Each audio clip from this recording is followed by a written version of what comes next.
Hi friends, welcome to food roundup. ఈరోజు మనం చింతజిగురు పచ్చడి ఎలా తయారు చేసుకోవాలో చూద్దాం. ఈ పచ్చడిని మేము చూపించినట్లు పర్ఫెక్ట్గా చేసుకుని తింటే మళ్ళీ మళ్ళీ కావాలనుకుంటారు.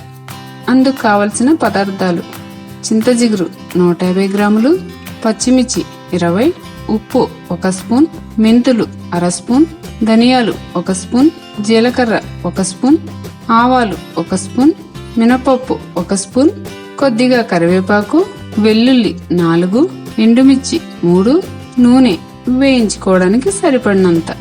ఇప్పుడు తయారీ విధానం చూద్దాం. ముందుగా స్టవ్ మీద పాన్లో నూనె పోసుకుని అది హీట్ అయిన తరువాత ధనియాలు, జీలకర్ర, మెంతులు, పచ్చిమిర్చి వేసుకుని వేయించుకోవాలి. అవి అన్నీ బాగా వేగిన తరువాత కడిగి పెట్టుకున్న చింతజిగురు వేసుకుని వేయించుకోవాలి.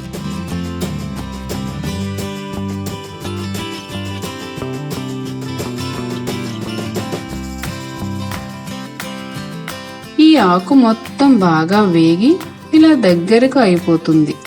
ఇప్పుడు స్టవ్ ఆఫ్ చేసుకోవాలి.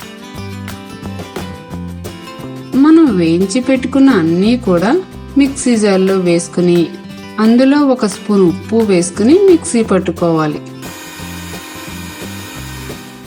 మనం వేసినవన్నీ నలగడం కోసం ఎంతో కాదు కొద్దిగా వాటర్ పోసుకుని మళ్ళీ మిక్సీ పట్టుకోవాలి.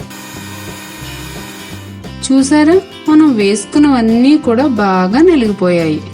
ఇప్పుడు దీనిలోకి తాలింపు సిద్ధం చేసుకుందాం. ఇంతకు ముందు చింతజిగురు వేయించి పెట్టుకున్న పాన్లోనే కొద్దిగా నూనె పోసుకుని అది హీట్ అయిన తర్వాత వెల్లుల్లి, ఆవాలు,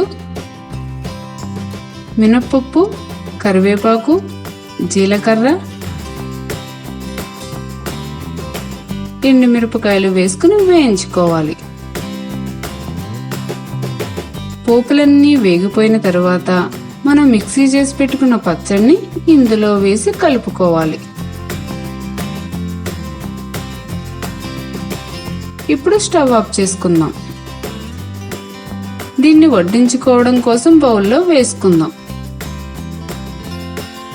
చూసారుగా, చాలా టేస్టీగా ఉండే చింతజిగురు పచ్చడి రెడీ అయిపోయింది. ఈ వీడియో చూసిన వెంటనే మీరు కూడా ఈ పచ్చడిని తయారు చేసుకుని టేస్ట్ చేయండి. మీ అభిప్రాయాలను మా కామెంట్ రూపంలో తెలియచేయండి. ఈ వీడియో మీకు నచ్చినట్లయితే లైక్ చేయండి, షేర్ చేయండి. మరిన్ని మా వీడియోల కోసం ఫుడ్ రౌండప్ ఛానల్ని సబ్స్క్రైబ్ చేయడం మర్చిపోకండి.